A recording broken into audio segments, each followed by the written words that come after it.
ótimo. E você, tá bem? tá bem? Eu Tô também. bem, graças Gostei do a seu Deus. relógio hoje. Você gostou, cara? Pode ser seu. Mas por quanto?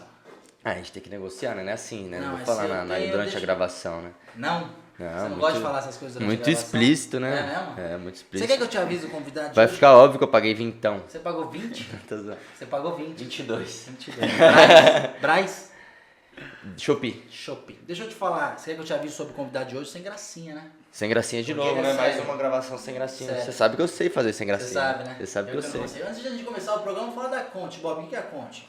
Eu cansei de falar um pouco da Conde, já cansei desse Então tá patrocinador. bom. Fala você um pouquinho qual deles que ele aí. fala? A única pessoa que apostou em nós desde o começo. Erraram. Erraram. Erraram e continuam. Eles sabem que eles erraram, Eles sabem, mas tudo eles bem. erraram. Deixa eu Vai falar, lá. você quer produzir o audiovisual da sua empresa, trabalhar suas redes sociais, tem um link aqui na descrição de uma grande produtora, inclusive que o Bob ama, ele fala mal, mas ele ama. Clica no link na descrição, vai lá e vai produzir seu audiovisual, suas redes sociais, alguém que administre perfeitamente sua empresa. Você certo, viu que agora Bob? tem GCzinho aqui apareceu na Você tela, tem? caramba, você não viu? Ó, nós tem 2 anos de programa. O Léo, a primeira coisa que ele fez que presta pra esse programa. Ele meteu Não, a GC. vinheta também é da hora, a vinheta A é bonita. vinheta é um bagulho que tinha que ter feito, ele fez e a primeira ficou Não, mas horrível. ficou bonita, ficou bonita. Bob, Não vem apresenta falando nosso mal, não. convidado hoje. Hoje estamos aqui com ele, O deputado, lei da atração. deputado, futuro deputado, né? Futuro deputado. Pra não esquecer. Do estado de São Paulo, mano. Israel Alexandre. Alexandre. Obrigado Seja- pela sua presença. Seja bem-vindo. Estamos Obrigado. muito sério aqui, sabia, deputado? Pode chamar deputado? Já gosta de ouvir? É, acho que combina, né? Combina, Deputado né? Israel, acho que Deputado combina. Israel é bom. É Israel chique, bíblico, né? Deixa eu te É falar. bíblico, é bíblico. Você tá de boa? Tá tranquilo? Tô tranquilo. Hoje já fez alguma coisa pra campanha que iniciou hoje, né? Primeiro dia que a gente pode divulgar o número. Então vamos começar Então já falando vamos- do número, já vamos fala falar aí, do já. número. O número é fácil, hein? 45045. Aguarda aí. 45045, Bob. Você vai esquecer, Bob? Já esqueci. Não, mas até o final, ó. Vou ser bem sincero. Eu vou falar no meio do nada assim, eu vou soltar É, uns do nada, 45, tipo Jequiti, né? 045. Mas é. você escreve aqui, foda-se. Deixa eu te Fica a falar. camisa. Eu sou muito sincero, a gente vai gravar esse podcast e no final eu vou dar minha opinião se eu votaria em você ou não, combinado? Combinado. Uma opinião sincera aqui. Tá bom. Deixa eu te Mas falar. se eu não gostar dela, você corta. Aí eu corto. Deixa eu te falar, como começou essa parada aí de polícia? Seu pai é envolvido também, você falou que seu pai era vereador, né? Foi vereador, depois foi deputado também. Como funciona isso daí? Como Cara, meu pai foi eleito vereador na cidade de Americana quando eu tinha 6 anos de idade. Eu cresci muito nesse meio político, né? Ele, depois disso, foi candidato a prefeito 2 vezes, de Americana ainda, interior de São Paulo. E eu sempre gostei. E é claro, você está numa casa que seu pai é político, você está participando sempre de atos, é comum até gerar um interesse. Mas eu tenho 3 irmãos, tudo bem que um ainda é novinho, mas só eu gosto de política em casa, né? Então nem todo mundo seguiu. Também eu demorei para seguir, né? Minha carreira não sou político de carreira. Sou advogado, formado em direito. Tem uns processinhos aí, se você quiser ajudar nós. Vamos ver, minha área é direito público. Ó. Se for na área de direito Então, público, a gente ajuda. Nada. Se for criminal, aí não. Ixi, o nosso é infelizmente, criminal. Posso ver se eu tenho uns amigos aí para ajudar. Tá, fechou. E aí, cara, eu sempre gostei, né, de acompanhar, de participar, desde pequenininho, cara, em comício. Eu era o filho que gostava de acompanhar. Aí eu passei na faculdade, vim morar em São Paulo logo que eu entrei, né, passei no vestibular. Na faculdade já me envolvi também em política acadêmica, fui candidato a presidente do CA. Depois, em outra gestão, fui diretor do centro acadêmico também. Então, sempre tive uma certa ligação. Aí me formei, fui trabalhar com direito eleitoral, que é a parte mais próxima também da política. Então, eu tô com 39 anos, é a primeira vez que eu me candidato a qualquer coisa. Eu nunca fui candidato, tirando essa eleição que eu falei de presidente do centro acadêmico da faculdade. Que é isso aí? É o cara que... Centro acadêmico, vocês fizeram faculdade ou não? Não fez, né? Tem centro acadêmico ou não? Eu não fiz isso. Fala a sua faculdade pra ele, Bob. Eu não terminei nem o médio. Tem um médio, Só pra começar. Deixa eu te explicar uma coisa, deputado. Antes de Claro qualquer que eu- coisa, Bob. Fala pra ele, Bob. Explica pra onde ele tá. Ó, deixa eu te contar uma coisa. Você tá num lugar aqui que o pessoal costuma chamar de muquifo. Já ouviu falar aqui? Sabe o que é um muquifo? Sei, O que é lógico. um muquifo, deputado? Muquifo numa gíria é normalmente uma casa mais simples, ou Abandonada. ou um estabelecimento, um comércio ruim, assim. Prazer. Tudo Você tá bem. nesse lugar, ó. ZL Podcast, mas Não vamos tem lá. não tem cara de Mas vamos muquifo, seguir. não. Vocês estão Não. muito fino pra muquifo Não, aqui. não somos formados, não somos formados em nada. Centro acadêmico é uma agremiação estudantil, né? Você tem a faculdade, a instituição, eu estudei na USP, e aí os alunos se juntam para ter uma instituição que organize tudo relativo aos alunos. Na Faculdade de Direito, principalmente, tem uma atuação política muito forte, o centro acadêmico, né? Entendi. E aí então é a instituição que representa, formada e que representa os próprios alunos da faculdade. Ela é separada da instituição Da da faculdade, faculdade em si, da universidade. dos alunos. Tem em algumas faculdades é ela que organiza, por exemplo, as festas, mas organiza muito mais, organiza cursos, palestras. Tipo o Grêmio da escola que Isso, tinha. exatamente. Tipo o Grêmio. É tipo o Grêmio. Deixa eu te fazer uma pergunta. Você É que falou- lá a gente chama de centro acadêmico. Você tinha comentado que você atuou na parte de direito eleitoral, foi isso? Direito eleitoral. Como que funciona o direito eleitoral? Qual que era o dia a dia, assim? O que você faz? O que Cara, mais aparece de... Direito eleitoral é basicamente tudo que envolve as eleições, desde um registro de candidatura de um candidato. Por exemplo, se o cara for ficha suja, quando ele fizer o registro de candidatura, alguém ou o Ministério Público pode entrar lá e impugnar a candidatura dele. Já aconteceu muitas vezes isso daí? Acontece o tempo inteiro, né? O cara roubou alguma coisa, tem alguma coisa no nome dele, ele vai se candidatar e não pode. Ele tem um processo normalmente, né? Pode ter uma condenação ou não. O cara não vai chegar e falar assim, não, eu roubei. Mas ele pode ter uma conta, o cara foi prefeito, por exemplo. Ele tem todo ano ele tem que prestar conta para o Tribunal de Contas. Aí ele pode ter as contas de algum ano desaprovadas. Só que nem tudo é muito claro, né? Reprovou a conta, não pode ser candidato. É assim, reprovou a conta. Teve dano ao erário, que o erário é o patrimônio público, né? Ele lesou de alguma forma. Então aí quando ele registra a candidatura, alguém fala, não, esse cara não pode ser candidato porque ele tem uma condenação desse tipo. Aí o cara vai lá, o advogado, não, mas espera aí, essa condenação que ele tem não tá dentro da lei da ficha limpa. Tem várias outras coisas, pode ser tipo, por exemplo, o direito de resposta, vem alguém no horário eleitoral e ataca outro candidato. Aí o cara vai lá, não, quero direito de resposta. Mas é sempre pros candidatos, não é pro povo, né? A sua atuação O direito eleitoral sempre em algum dos lados tá ou um partido político ou um candidato, né? Entendi. Claro, a população, se ela quiser fazer uma denúncia, alguma coisa, mas ela não é parte, normalmente a parte é o partido ou o candidato. O que você acha se eu te falar assim, um cara de 23 anos assim que não tem um título, o que você ia falar? Você não pode falar essas Não coisas. tem um no título. programa. Não tô falando quem Ele é. Tô falando quem é. resenha. Mas tem um amigo nosso que ele tem 23 anos e ele não tem título ainda, você acredita? O que você acha Ele disso? deve muita coisa pro governo? Tá devendo festinha já pro governo? Ou depois? Nada, o voto obrigatório no Brasil é um mito, né? Porque o cara que não vota, ele pode tanto justificar de casa, do celular, acordei, tô com preguiça, não vou sair para votar. Entra Pode lá no fazer isso aí? Hoje ele entra lá, não deveria, né? Mas ele entra no celular e justifica e fala que não pode votar. Deveria muito, pelo amor de Não, Deus. tem que entender o poder do voto, gente. O voto tem poder, Não, cara. vamos falar agora. tem Vamos poder. entrar nisso aí, vamos falar sobre a juventude. Hoje em dia a juventude, você pergunta pra ele, você vai votar em quem? Ele fala Lula ou Bolsonaro, mas ele não fala deputado estadual, ele não fala deputado federal. O que você acha que vocês, políticos, podem fazer pra isso mudar? Cara, acho que é muito importante. Não é só papel dos políticos isso, tá? É só um papel de conscientização da sociedade de forma geral. Então, quando você fala em conscientização, cara, você pode entrar em imprensa nisso, formadores de opinião, influencers, podcasts. Próprios pais também. né? Isso, os pais, Se os, eu dependesse do meu pai, eu tava fudido. os professores. Eu diria até que é mais importante o voto para o legislativo, para deputado federal, senador, deputado estadual. São votos até mais relevantes do que o próprio presidente da República e governador. Então, a gente sabe isso, né? Ainda mais numa situação atual de polarização extrema, todo mundo fica o tempo inteiro discutindo, ou quem é de um lado odeia o outro, Nossa, quem é desse chatice, lado né? odeia o outro. Você tem filhos? Não tenho filhos. Não tem filhos? Não Tem tenho vontade de ter, filhos. não? Tenho sim. Como que você pretende abordar com eles? Vamos colocar eles assim, chegando na maioridade. Como você pretende abordar com eles esse assunto da política? Assim, vamos supor que eles cresçam meio desinteressados. É bem difícil, talvez. É difícil. É difícil, mas como você falou que tem tem 2 irmãos e tem irmãos que não são envolvidos, pode ser que aconteça. Mas mesmo Como você esses pretende que não, assim, abordar? não gostam de política, de estar no meio, mas são, assim, eu diria, antenados, né? Tipo, votava no seu pai, né? Tipo, vamos lá, votar no pai. Sim. Tem um filho que não E vota no mesmo- pai, Tá de tirando. brincadeira. Mas tem candidato Tem? aí que eu acho que não tem voto dos próprios filhos. Pô, a não, Boane mesmo foi apoiar o filho dele e apoiou mais 2 amigos. Aí o filho dele, nenhum dos 3 ganhou. Vídeo voto. O filho dele, acho que o filho dele é candidato mesmo. Foi, É. candidato. Acho que vai ser de novo agora. E pelo que eu sei. vai vir aqui pra trocar ideia com a gente também. Como é o nome dele?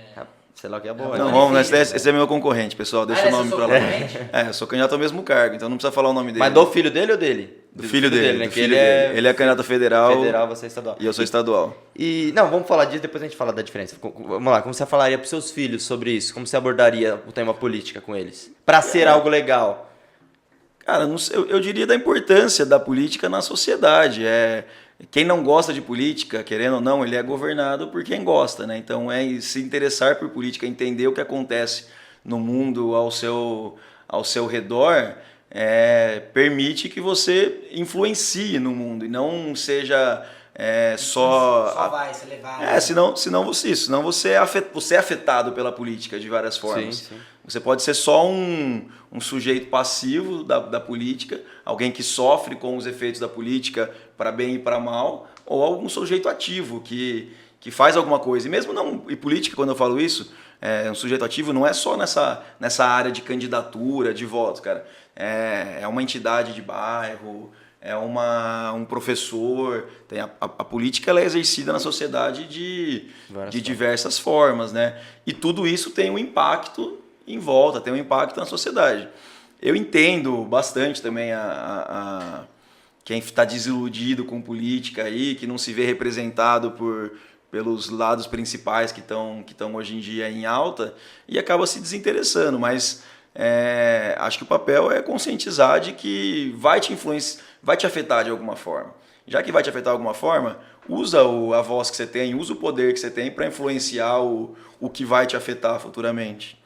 E vai afetar o mundo para seus filhos, vai afetar tudo. Boa. Ô, deputado, deixa eu te falar, tem uma dúvida que é minha, que inclusive veio aqui semana passada, um deputado também ele falou, eu já esqueci, mas é uma dúvida de muita gente que assiste. Qual a diferença do deputado federal e do deputado estadual? Qual que é a diferença? Bom, começar, o deputado federal fica em Brasília, ele integra o Congresso Nacional. O Congresso Nacional ele tem duas câmaras que a gente chama. A Câmara Alta, que é o Senado, então a gente vota nessa eleição inclusive para senador. E a Câmara Baixa, que é a Câmara dos Deputados. A gente tem 513 deputados que representam todos os estados do Brasil, né, de acordo... É um pouco distorcido, mas de acordo mais ou menos com a população. E o Senado, que tem 3 representantes por estado, e que dá 81 senadores. Então, o Congresso Nacional, que é formado pela Câmara dos Deputados e o Senado, vota todas as leis federais, alterações na Constituição, emendas à Constituição, tudo que a nossa Constituição ela divide o que é competência federal, o que é competência estadual e o que é competência municipal. O deputado federal ele está lá no Congresso Nacional votando tudo aquilo que é de competência federal. O deputado estadual fica aqui em São Paulo, na Assembleia Legislativa, votando tudo aquilo que é de competência do Estado. E aí cada cidade tem a sua Câmara de Vereadores que votam as leis de competência municipal. E bem claro ficou. Agora vamos colocar isso aí no dia a dia no seu caso, por exemplo. Você ainda não foi eleito, mas caso eleito, que é o que a gente espera que aconteça, né? Que você espera, lei da atração, exatamente. Quando eleito, vamos dizer assim, então. Boa, quando assim, eleito, isso. como que vai ser o seu dia a dia, ou pelo menos que você imagina pelo que você já conhece e tal, dentro da política, o dia a dia mesmo. Pô, vou lá, vou fazer isso, fazer aquilo, como que é? E dentro disso, o que vai mudar de agora para depois de eleito? Como você acha? O que você acha que vai mudar? Mudar o quê? Na minha rotina? A sua rotina, a sua vida, você acha que vai vir mais cobrança? Como vai ser com essa parte pra certeza. você? Bom, vamos lá. O deputado federal, ele tem várias matérias que você vê na TV lá, que eles estão votando. Votou uma PEC que alterou a Constituição para fazer tal coisa, votou o aumento do Bolsa Família, votou o teto de gastos. Tem muitas matérias que afetam diretamente o cotidiano do cidadão. A mesma coisa na Câmara Municipal. O vereador ele vota plano de diretor, zoneamento, se pode construir prédio mais alto, se pode construir prédio mais baixo, vota se pode ter sacolinha plástica no mercado ou se não pode sacolinha plástica, se pode ter canudo na padaria, não pode ter canudo na padaria. Você vê bastante também na mídia, a Câmara de São Paulo aprova tal coisa. Assembleia Legislativa você não vê. Ele é dos 3 poderes legislativos, aquele que parece que tem uma competência menor. mas isso também é um pouco de competência mal aproveitada. Por que eu digo isso? A Constituição diz o que é competência federal, diz o que é competência municipal. Tudo que não está descrito nem na competência federal nem na competência municipal é competência estadual. O deputado estadual ele é visto muito como aquele cara que leva melhorias, leva investimentos para a região que elegeu ele. Isso até acaba resultando numa representação muito maior de cidades do interior. Por quê? Na cidade interior o cara tá ligado. Ele fala, pô, quem que é o deputado Tá por dentro, né? que vai ajudar a minha cidade? Sim. Tem esses 3, 4, 5 deputados que vão ajudar a minha cidade. E aí eu escolho entre os 3, 4, 5 quem eu gosto mais. O voto no interior, ele é muito assim. Porque ele sabe que o cara chegando lá, ele vai lá no governador, ele tem aquelas emendas parlamentares, ele chega e ele consegue levar um benefício para a cidade muito palpável, uma nova escola, uma reforma de um hospital, alguma coisa, não uma sei praça, quantas novas viaturas. O deputado estadual consegue levar isso. Na capital, a cultura é um pouquinho diferente. O cara ele não vota tanto pensando, quem que a gente está em Itaquera aqui, quem que vai ajudar a Itaquera, vai trazer investimento para Itaquera. Eles não olham muito isso, acabam votando no cara ali que é famoso no Instagram, no cara que viu na TV. E isso daí acaba que a Assembleia Legislativa tem muito mais representantes do interior do que da capital, proporcionalmente falando, né? Comparando com Tamanho. Com a população. Mas estou falando isso para dizer que o deputado estadual ele tem sim esse lado de buscar investimentos para as regiões que ele representa, onde ele tem voto, ele assume um compromisso. Pô, estou aqui pedindo voto em Itaquera, eu quero depois vir aqui e ajudar a desenvolver melhor o bairro, a resolver um problema e tal. Isso é natural e é muito válido que aconteça. Mas o deputado estadual ele também tem que pensar, e isso é um pouco esquecido, na função primordial dele. A primeira função de um deputado, seja em qualquer nível, estadual, federal, qualquer, é legislar. E o que o estadual menos faz parece que é legislar. Eles esquecem um pouco disso, ficam só preocupados nessa questão de chegar no governo, vamos construir uma escola ali, vamos levar aquilo ali, vamos levar aquilo ali. Mas de certa forma não é isso aí que ajuda o povo, real? As duas coisas ajudam. Isso daí ajuda, sem dúvida. Porque, buscar por exemplo, melhoria, mas se alguém vai no meu você tem muita e coisa. ajuda eu lá, ele vai ficar muito mais marcante de alguém que está fazendo algo lá que eu nem sei se está fazendo. Porque a população Que eu não tem vou tá um vendo, né? conhecimento. Mas uma coisa não exclui a outra. O cara ele pode trabalhar para ajudar as regiões que ele tem compromisso e pode trabalhar para melhorar. Então, mas aí, sem te cortar, você está falando que eles meio que esquecem, mas também tem uns que esquecem de fazer aquilo que prometeu para as pessoas lá na época que estava pedindo voto. Concordo também. Entendeu? Eu falei isso, uma coisa não exclui a outra. As duas são atividades do deputado. Mas o deputado estadual, a Assembleia Legislativa, ela é pouco vista pelas ações legislativas. Olha o nome, Assembleia Legislativa do Estado de São Paulo. É lá que eu pretendo trabalhar a partir do ano que vem. E a gente não vê o que ela está legislando. Tem gente que nem sabe você o não que é vê isso. notícia. Se você passar, depois dessa conversa, a prestar atenção, quando estiver assistindo um jornal, você vai ver falando, a Câmara dos Deputados aprovou tal coisa. A Câmara de São Paulo, os vereadores aprovaram tal coisa. Você quase não vê a Assembleia Legislativa votando ações, temas importantes para a população do Estado de São Paulo. E tem muita coisa que dá para ser feita através da legislação, ser melhorada através da legislação. Deixa eu te fazer uma pergunta. Por exemplo, você falou que por exemplo, você está aqui em Itaquera, não sei o que, se você fazer algo por Itaquera, vamos só colocar uma situação hipotética. Você foi eleito, vai fazer algo por Itaquera porque você sente que Itaquera tá precisando. Como que isso seria feito? Você só assina algo e fala, vai lá e faz, você libera uma grana, você entra para votação. Como que funciona? Da onde vem? Vocês já ouviram falar de emendas parlamentares ou não? O Aboni falou sobre a emenda lá, que ele fez a emenda Vamos de falar alguma coisa. o candidato que ele tá. Não, o Aboni é federal. Mas o Aboni é meu sobrenome. É verdade. Mas enfim, o Abol... Vamos trazer os dois aqui e fazer um debate. Imagina, eu sou amigo dele. Amigo é competindo. Sou amigo dele, imagina, meu amigo. O Aboni é gente boa pra caramba. Não, Aboni sim, mas não, vamos lá.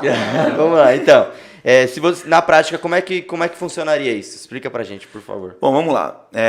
O papel de executar as políticas públicas, de investir em educação, é do Poder Executivo. O que é o Poder Executivo? Presidente da República, na União, Governo Federal, Governador de São Paulo, no estado, prefeito no município, certo? A função, assim como a função primordial do deputado é legislar, a função primordial do presidente e do governador é executar políticas públicas. É ele que decide, vamos investir aqui, vamos investir ali. Essas funções, ao longo do tempo, elas foram um pouco se misturando. Hoje em dia, você vê o Poder Executivo legislando muito, através de medidas provisórias, decretos, que é natural também. E você vê também os deputados cada vez mais influenciando no Poder Executivo, dizendo onde vão gastar, onde vai fazer tal coisa. Existe uma norma, uma lei, que diz onde o Estado tem que gastar, que é o orçamento. Tem a lei orçamentária e tem o orçamento. Quem vota isso são os deputados.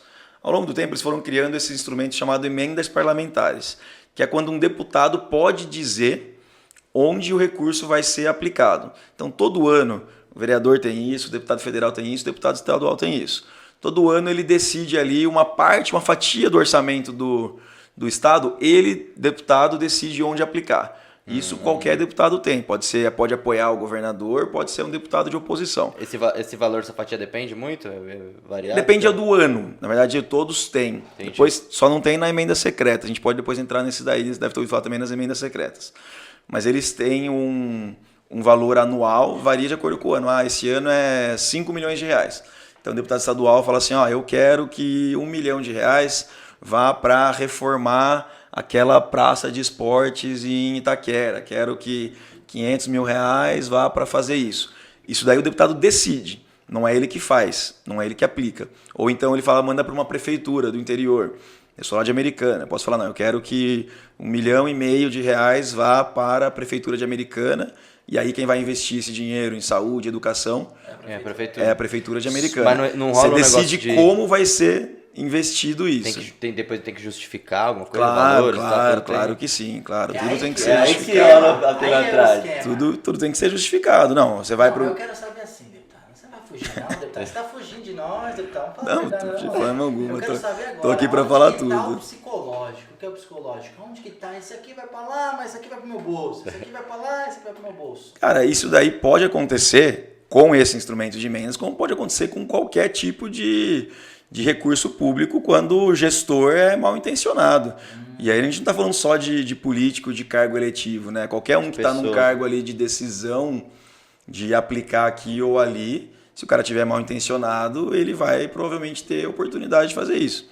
Mas eu queria chegar nas emendas secretas também, porque eu expliquei as emendas, e as emendas elas são assim, elas ainda têm um pouquinho de transparência. Por quê? Porque você sabe qual deputado indicou e todos os deputados têm o mesmo valor. Então o cara não é obrigado a apoiar o governador, apoiar o presidente da República para ter direito a essas emendas. Já no caso das emendas secretas, que vocês devem ter ouvido falar bastante aí no noticiário, é um pouquinho diferente. Essa lei que vai para lá, o orçamento, tem um relator. O relator é o deputado ali que tudo que vai para a Câmara tem um relator. Ele que faz um relatório alterando... ele reescreve também o que vem do Poder Executivo, do Presidente da República, ele faz alterações. E o pessoal vota. E essas alterações pode ser, então agora estava previsto que ia ser 200 milhões para isso daqui, vai ser 201, ou então vai ser 195. O relator ele tem esse poder de mexer no orçamento. O que criaram recentemente foi a tal das emendas secretas. O que eles fazem? Aí eles liberam essas emendas só para quem vota com o governo, para quem eles querem agradar. Então o relator ele tem lá um valor X que o presidente, o ministro libera para ele e fala, você pode decidir aí 1 bilhão de reais como vai gastar. E aí isso não é dividido igualmente entre todos os deputados de forma transparente para que eles decidam onde aplicar. Isso o cara chega lá na sala do relator e fala assim, você tem 5 milhões. Não é ele que vai indicar, é o próprio relator. O relator vai falar, aí ele vai falar assim para o relator, eu quero que mande esse dinheiro lá para o município tal do interior do Ceará. Aí o relator vai lá e coloca 5 milhões para o município tal do interior do Ceará. Você não sabe quem foi que indicou isso e qual foi o motivo por trás dessa indicação. Aparece lá como uma emenda só do relator. Então isso daí virou um poder de barganha. Então tem direito, eles disponibilizam esse recurso para os deputados que topam votar as coisas que eles têm interesse. Aí o governo federal, o presidente da Câmara, eles que escolhem. Então o cara que está votando contra não vai indicar nada. Não, esse cara está votando contra, é oposição, fica criticando. Mas aí ficou um pouco mais fácil para rolar as pilantragens também. Com certeza, e ainda se aumentou muito. Eu não sei dizer se isso surgiu nesse governo atual ou não. O que eu sei dizer é que nunca foi tão grande quanto tem nesse governo. Agora, isso aí é bilhões e bilhões de reais que estão sendo decididos dessa forma, que sem transparência nenhuma. Meio... Isso aí é o psicológico. Quem inventou eu não sei dizer, mas é uma... Ô, deputado, deixa eu te falar uma coisa assim. Você... É uma forma de... Esconder. E de comprar o apoio de quem tá lá dentro já. Isso, do próprio parlamento. Deixa eu te fazer uma coisa. Você, da sua infância, foi meio que política, você acompanhava seu pai e tudo mais. Acredito que não sei se você vai usar as mesmas estratégias que ele, não sei como foi usado, não sei.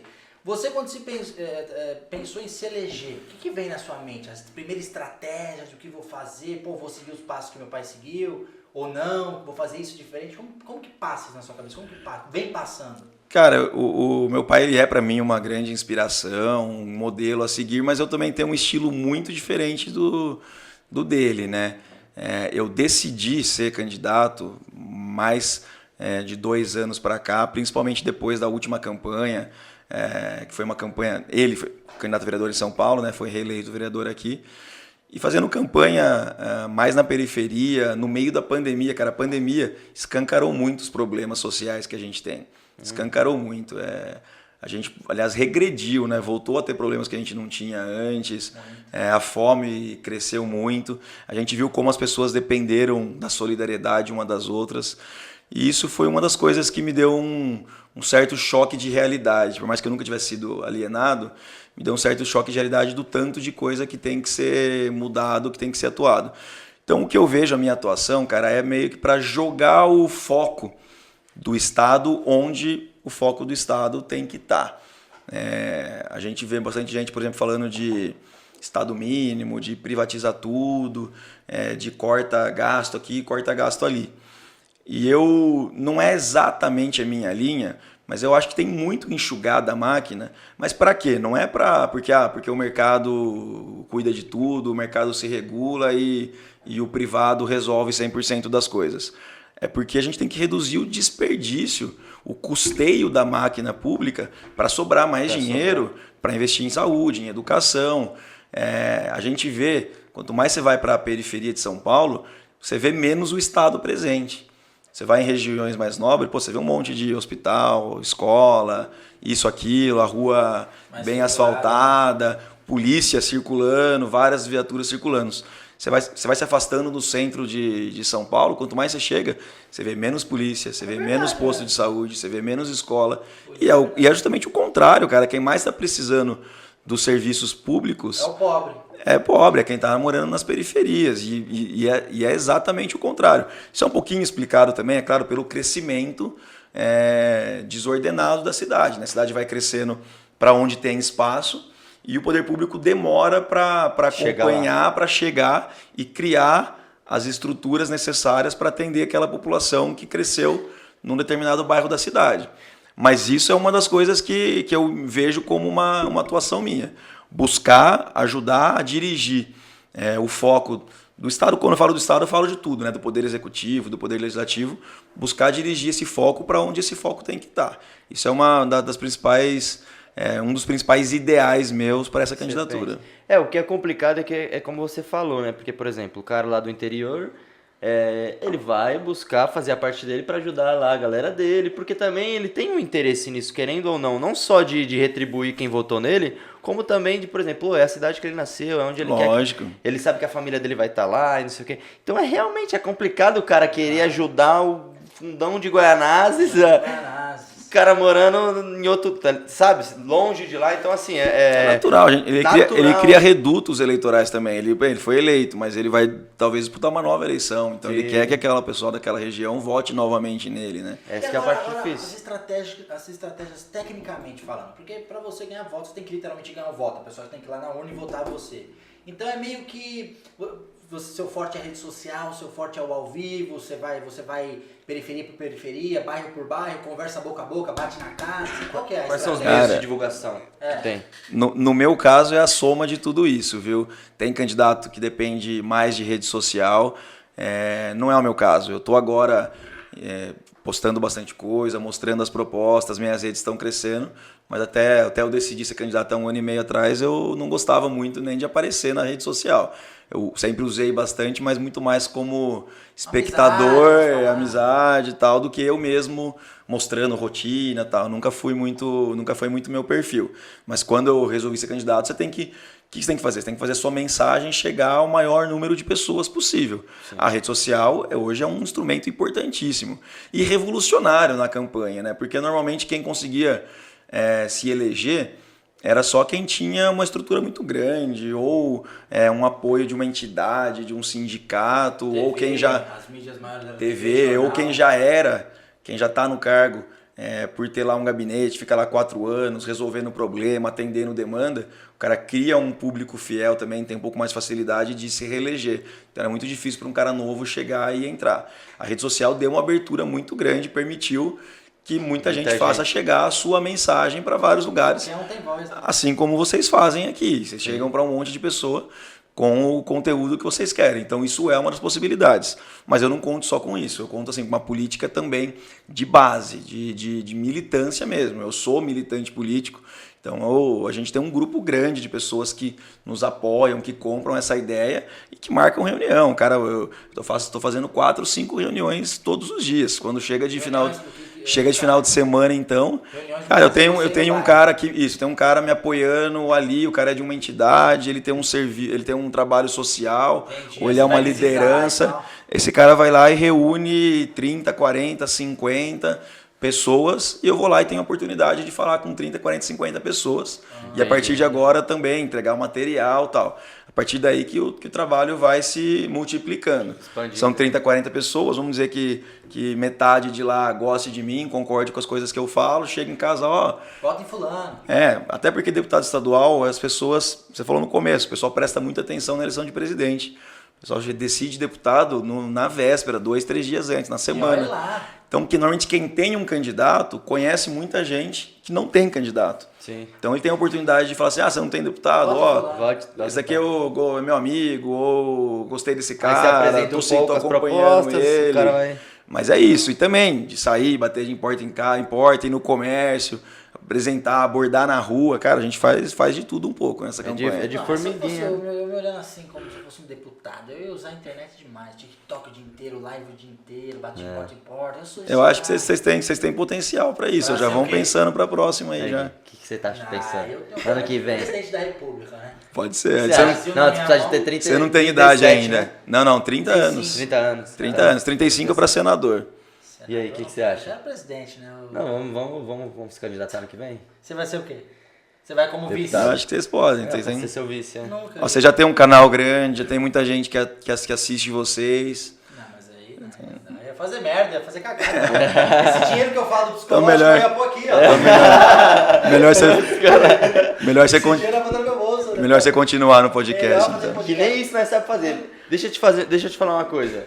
Você contou ali pra gente, eu queria que você agora explicasse primeiramente o que e depois contasse como foi feito, como foi pensado, a lei do desmanche, que foi uma parada que você que criou. Eu quase adiantei esse assunto aí quando eu falei da tarefa legislativa que é pouco explorada na Assembleia Legislativa. Vamos lá, eu sou advogado e faz 10 anos aproximadamente eu recebi um convite para trabalhar no Detran. Assumi um cargo no Detran de diretor de veículos. O Detran, para quem não se lembra, antigamente, era um órgão dentro da Polícia Civil. Então, o que você conhece hoje como uma delegacia, não sei se vocês já foram na delegacia. Sim. Pelo amor de Deus. É isso que eu tô. Vocês estão precisando de advogado. Vocês estão precisando de advogado, vocês precisam conhecer. Você foi visitar. Vamos embora. A irmã dele estava presa, aí ele foi visitar ela. Bom, vamos lá. Antigamente o Detran tinha uma cara meio de delegacia. Você chegava ali, você não sabia muito bem com quem falar, onde ir, qual era o problema. Não era dos órgãos mais acessíveis em termos de clareza, né? Clareza, de informação, de cumprir prazos. E, ao mesmo tempo, era uma experiência bem sucedida o poupa-tempo. Então, na época, o governador olhou e falou, pô, eu preciso transformar o Detran num poupa-tempo. O Detran tem que ter os serviços dele funcionando da mesma forma que o poupa-tempo funciona. Ou seja, você chega lá, você tem uma fila, uma senha, você sabe para alguém te orientando. É verdade. Tudo que for possível resolver de casa, pelo site, pelo celular, tem que ser resolvido dessa forma. Hoje você pode fazer muita coisa. Então a gente foi com essa missão de transformar o Detran, os serviços do Detran, num poupa-tempo, facilitar o acesso pelo cidadão, colocar serviços digitais à disposição. Mas quando assumi o cargo que eu tive lá, diretoria de veículos, talvez por ser um resquício de polícia civil ali, que eram delegados que cuidavam, eles eram responsáveis, o setor que eu assumi, que eu virei chefe, era responsável por fiscalizar e controlar todos os desmanches do estado de São Paulo. E isso sim é uma atividade até com um pouco mais de cara de polícia mesmo, né? Por quê? Porque os desmanches estavam muito associados à venda de peças roubadas. O cara rouba o carro, tira o chassi, desmancha, bota as peças para vender. Então, o principal destino de veículos roubados e furtados eram desmanches. E nesse meio também tem empresários, sempre tiveram, agora mais ainda, mas empresários muito sérios, comprometidos, que não faziam esse tipo de crime, né? Porque isso é um crime, receptação. Você vender um produto roubado é crime de receptação. Mas existia essa ligação maléfica aí entre esse tipo de estabelecimento. E na época, a gente vinha, eu me lembro bem, os índices de furto e roubo de veículos faziam 5, 6 anos que não parava de crescer, mês a mês. Recorde atrás de recorde de número de roubos de veículos e furtos de veículos. Então era uma preocupação muito grande do governador, do governo do estado de São Paulo como um todo. Diminuir isso? E aí falaram, viu, o que a gente vai fazer com os desmanches e tal? E aí eu comecei a estudar o assunto, visitei até outros países, a Argentina tinha uma experiência bem sucedida, estudar um pouquinho a legislação de onde enfrentaram esse problema e como faziam. E aí a gente inverteu a lógica. Basicamente, quando se fiscalizava o desmanche antes, você tinha que provar que uma peça era roubada para você tomar qualquer tipo de atitude contra o estabelecimento. Você chegou lá, tem uma porta, não sabe de onde é, tal, mas também não sei se ela é roubada, não estou vendo aqui que ela é roubada, como que eu vou provar? Agora você não fazia nada. O cara tem que provar que é original, só. Exatamente, o cara tem que provar a origem do veículo. Você que criou essa parada? Foi. Cara, que bom, hein, Você sabe me convencer, né? Essa aí foi boa, A gente criou uma regra, algumas regras, né, um fluxo de informação, que o cara ele tem um sisteminha, ele comprou um veículo com a finalidade de desmanchar, ele tira a foto desse veículo, ele lança essa informação no sistema, ele tem uma cartela de etiquetas que você não pode tirar, não consegue tirar e colocar em outro. Isso, ele tem que colocar, etiquetar as principais peças, aquelas que têm um valor agregado maior, câmbio, porta, para-choque, e aí... Já legalizou a você chegou daquele carro. Isso. E aí já cria uma punição junto, a gente criou a punição junto na lei. Okay. O cara chega lá, você chega lá uma peça, eu não sei se ela é roubada ou não, mas não tem a origem aqui identificada, não tem etiqueta. A gente fechava o estabelecimento. Em 2 anos a gente fechou mais de 800 estabelecimentos do estado de São Paulo, de que não estavam seguindo a regra, e derrubou mais da metade o roubo de veículos. E isso foi uma lei estadual. E eu nem era deputado, mas eu, junto com uma equipe na época no Detran, estudamos, redigi o texto da lei, levei para o governador. Ele assinou. O governador mandou para a Assembleia Legislativa, aprovou. É Assembleia Legislativa, Estado de São Paulo, são 94 deputados estaduais. Eles que votam, tem que ter mais que a metade para poder ser aprovado. Isso aí. Entendi. Foi aprovado na Assembleia Legislativa, o governador sancionou, virou lei.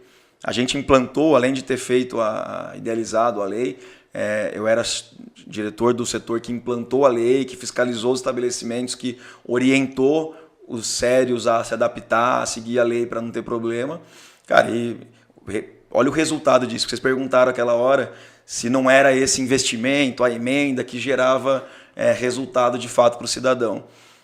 O roubo era mais de 10, só de roubo, tá? Não estou falando de furto.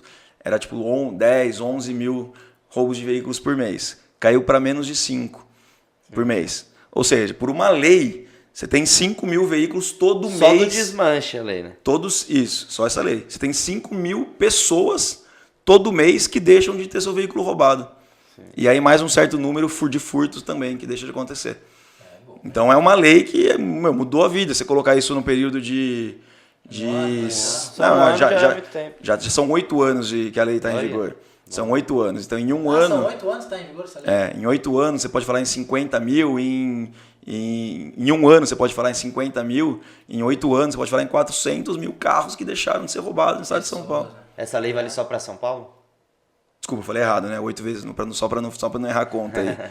Não, tá certo. Não, desculpa, tá certo. Não, errei não, desculpa, tá certo. Tá certo. 50 vezes 8, 400, tá certo. Só vai. Então é isso mesmo. 400 mil veículos que deixam de ser roubados. É só São Paulo a lei ou não? Em um ano, depois que a gente aprovou em São Paulo, deu tão certo que aí o Congresso Nacional aprovou uma lei igual. Você ganha dinheiro por fazer lei assim? Não. Não. Seria gostosinho, né? Se eu ganhasse um pouquinho para cada carro que deixou de ser roubado, seria bom. Ia ser bom mesmo. Ou se eu ganhasse um voto também, já estava eleito bem tranquilo, seria ótimo. Pessoal, todo mundo aí que deixou de ter o carro roubado, vota em mim. 45, fala só no A pessoa não sabe. 45045. Não dá pra esquecer. Falei que eu ia soltar no meio, né, algumas vezes. Tá esquecendo, hein? Verdade. Mas deixa eu te falar, pra gente ir caminhando pro final, eu quero te fazer uma pergunta. Supor, você foi eleito hoje, deputado estadual de São Paulo. Qual é o seu primeiro ato? Cara, essa lei é uma lei que precisa de atualização. Tá. A lei dos desmanches. Ela foi uma lei muito benéfica, continua ajudando muito, mas qualquer coisa que você pensa no combate a crime, você tem que estar sempre à frente Os caras estão se atualizando muito. Porque eles estão se atualizando. Então, nessa área da segurança pública, essa lei precisa ser atualizada e a gente precisa achar uma forma, junto com as operadoras, junto também a fiscalizar o comércio de peças de celulares. A gente tem que encontrar uma forma de criar alguma coisa parecida com isso para os celulares, cara, para diminuir. Acho que isso hoje é o principal na área de segurança que afeta muito a população. Não só o aproveitamento do próprio aparelho, que hoje isso nem é o principal. Hoje o cara rouba para acessar o seu banco e fazer uma transferência. Então isso daí tinha que ser até papel do governo federal. País todo. Mas eu sei que o governador está fazendo isso, é país todo. Mas tem que chamar os bancos, tem que chamar as operadoras, tem que chamar fabricante de celular envolver todo mundo para tentar resolver esse problema. Porque se você conseguir diminuir o proveito que o cara tira de roubar o celular, diminui o roubo. Né? Todo mundo vai querer roubar. O que você acha que seria... Pode terminar, você... Não, e fora isso, eu quero... que você perguntou do primeiro ato, né? Mas eu quero muito também trabalhar para melhorar a educação em São Paulo. Essa é uma das principais bandeiras que eu quero levar para a Assembleia Legislativa também. Como assim vai melhorar a educação? O que você faria? Cara, é muito genérico, né? A educação é uma coisa que envolve muita coisa. Acho que uma das principais coisas é ampliar o ensino técnico. Como eu disse, é legislativo. Eu não sou governador do estado. Eu posso ir lá e ajudar com leis, regulamentar... Você pode fazer a sua parte, né? Posso fazer a minha parte, mas isso já tem sido feito, né? O atual governo aumentou de 50, 70 para 400 e poucas o número de escolas em período integral. Mas a gente tem mais de 2.000 no estado de São Paulo, escolas estaduais. A oferta do ensino em tempo integral para todo mundo é uma das coisas que melhora e muito a educação. Tem sido feita, tem sido ampliado o ensino em período integral. Voto pro cara aí também, aí. O governador, ele é do meu partido, eu defendo ele, então pronto. Tá beleza. Você está competindo. Já vou aproveitar, o governo Rodrigo Garcia 45, é meu governador. Só 45. Só 45. Bota lá. O Zé é um grande merchandising, né? Todo mundo. Mas vai ter que começar a cobrar pros caras. Traz ele aqui. Eu tô afim de você melhorar o meu estúdio, um bagulho. Uma melhoria Uma emenda parlamentar. Vereador, deputado estadual, deputado federal, vai se eleger, vai mandar nós tudo tomar no cu e não vai acontecer nada. Exatamente. Isso aí? Mas e os meninos? O moquifo do caralho. Eu posso voltar aqui pelo menos depois, para prestar contas. Fechou. Combinado. Pode voltar a sua linha de raciocínio, você estava falando E agora? Eu já perdi agora. Da educação, ensino técnico. É isso que eu falei, o ensino em período integral é uma das principais caminhos de melhora da educação no país. Então, a ampliação do ensino em período integral. Outra que eu defendo muito é o ensino técnico. A gente sabe que a molecada hoje se forma e tem dificuldade, sai do ensino médio, tem dificuldade de conseguir o primeiro emprego. Ou até, às vezes, o cara quer fazer uma faculdade, mas não tem dinheiro, tem que trabalhar e tal. Então, o ensino técnico, a ampliação, melhorar vai ajudar tanto quem pode se formar ali, achar uma aptidão, um talento no próprio ensino técnico. Tem muita vaga de trabalho para formações técnicas que não são preenchidas por falta de qualificação. A área de TI, que vocês devem saber melhor do que eu, cara, hoje em dia contrata demais. Cresceram muito, e né? não tem profissional que atende. Tanto quanto para dar uma profissão, para o cara se sustentar enquanto quem quiser fazer uma faculdade, buscar fazer uma faculdade, ele tendo um ensino técnico junto com o ensino médio, ele vai ter muito mais possibilidade de trabalhar e ter uma subsistência, uma sobrevivência, um salário melhor para conseguir viver e pagar uma faculdade, se essa for a vontade da pessoa, né? Claro. Com certeza. Você não falou, acho que a gente não falou do partido, do seu partido aqui nesse podcast. A gente falou antes, né? Ou falou já? Não falamos, acho que não falamos, não. Qual que é o seu partido mesmo? PSDB, Partido da Social Democracia Brasileira. Você falou que é centro... Centro, cara, cada um acha uma coisa, né? Tem gente que acha que é centro-direita, tem gente que acha que é centro-esquerda. Se você conversar com o pessoal da direita, ele fala que o PSDB é igual ao PT, que é um partido de esquerda. Okay. Se você conversar com o petista, ele fala, não, o PSDB, mas você vai sempre ter, né? PSDB é de direita. Então, quem está de um lado normalmente diz que o PSDB é outro. Mas é um partido social-democrata. A ideologia por trás do partido é a social-democracia, que hoje em dia está meio embaixo, aí a gente ficou muito nessa polarização de esquerda e direita, e esse caminho, né, que o pessoal costuma chamar de terceira via, social-democracia, está um pouquinho esquecida. Mas eu ainda acho que ela é um caminho muito importante para o Brasil. Não que no partido não tenha problemas, todos os partidos têm problemas, até o quadro partidário brasileiro, você não consegue enxergar muito bem a ideologia, porque você tem 40 partidos. Nem existe no mundo 40 ideologias para cada um defender uma ideologia. Então você tem partidos, a maior parte deles simplesmente não defende ideologia nenhuma, vão estar com cargo no governo, independente de quem for o presidente da República, tá? Você tem os partidos que estavam no governo Lula, continuaram no governo Dilma, pularam fora ali só quando viram que ia cair a casa dela, que ela ia sofrer o impeachment, voltaram 3 meses depois no governo Temer, continua no governo Bolsonaro, e você pode ter certeza, se o Bolsonaro continuar ou se o Lula ganhar, esses partidos vão estar lá, porque esses partidos não são ideológicos, são fisiológicos. Fisiológico quer dizer isso, o cara está lá para ter o carguinho, para ajudar quem tiver no poder. Dinheiro. Também. Nós pode falar, nós pode. Você não pode. Você não pode. Pode. Dinheiro para as emendas parlamentares, vamos dizer assim, para ajudar as bases. Você gostou do para ajudar as bases. Bonito, né, Babi? Fala bonito. Todos, né? Ele me convenceu, Babi. Vai sim, hein? Vai lá, responde. E aí, o que você acha? Vou te mandar o santinho depois. Mas só para concluir, estava falando da social-democracia. Social-democracia, ela, diferente da direita mais liberal, vamos dizer assim, ela acha que o Estado, o governo, tem um papel importante em reduzir desigualdades sociais, em criar oportunidades iguais para as pessoas, em ajudar a melhorar a saúde, melhorar a educação, mais ou menos nesse contexto de que o mercado não resolve tudo sozinho. Então, os mais necessitados, aí, os mais frágeis, precisam de proteção por parte dos governos. Isso é o que diferencia a social-democracia da direita.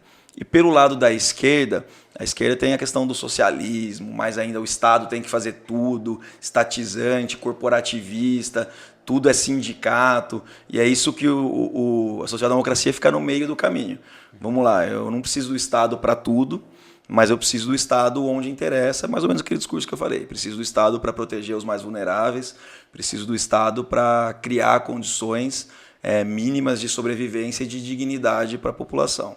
Essa é a ideologia na fundação do meu partido, que eu confesso que hoje em dia muita gente do próprio partido não segue, não tem nada a ver com isso, mas ficando no partido depois de eleito, minha luta é para retomar essa identidade. Os partidos, assim, são todos amigos, trocam ideia, batem papo normal, ou tem aquelas coisas tipo...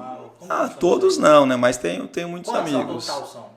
Todos o quê? Número de filiados? É muito grande. É muito grande? É muito grande. Você nem conhece todo mundo, né? Não, de forma alguma. O PSDB deve ter aí uns... Porque em outros estados... 50, 100 mil filiados no estado de São Paulo, eu chutaria. Tô chutando, tá? Caralho, é muita gente. Pensei que tipo, eu tinha no grupinho de umas 30 pessoas. Eu tinha isso na cabeça, muita Não, gente. eu tô chutando o número, pode ser até mais do que isso, mas eu chutaria aí de 50, 100 mil filiados em São Paulo. Muita gente. Caraca, ele é muita gente, né? Deputado, pra gente caminhar aqui, pra gente encerrar, tem alguma coisa que você acha que você gostaria de falar pra galera aí que tá te assistindo, pros seus eleitores, todos os seus eleitores que estão te assistindo, né? Tenho, Vai ser 45045.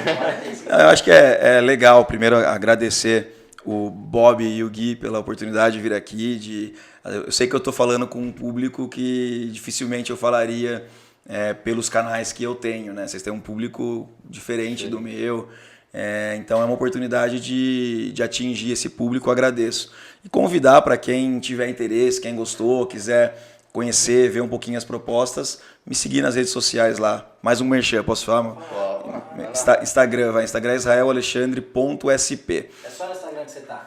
Não, eu tô em todas as redes, mas colocar Israel Alexandre vai me achar. Mas eu tô me comunicando muito através do Instagram, então sempre que eu vou falar uma rede, eu falo do Instagram. Fechou. Obrigado pela sua presença. Espero que você volte depois que ganhe, hein? Pode deixar, voltarei. Deixa eu falar. Se vocês tiverem gostado da Sim. conversa e me Vambora, convidarem, eu vambora, volto sim. Vambora. Porque é o seguinte, já chamamos você de deputado aqui porque eu conheço uma parada chamada lei da atração. Tudo aquilo que a gente Concordo. já volta pra gente. Já ouviu falar essa mano. parada? Gostei, Demora, claro. Semana. Desculpa, eu não me conheço. Rapaziada, esse aqui é o nosso canal principal, nosso canal de cortes tá na descrição, nossas redes sociais tá aqui também. Ó, as redes sociais do 45045, certo? Isso aí. Tá na descrição também. Desejo sorte, sucesso, espero que vá. Eu volto ali em você. Obrigado, Não, Gui. eu desejo sorte se você for realmente fazer o que você falou. Se Se for Vou real, fazer. se for só Eu psicológico, volto- muito Na hora que azar. você morrer, você vai pra cá, ó. Eu volto aqui e vocês me cobram depois. É isso aí. Então é Fechou? isso, um abraço, fui. Valeu.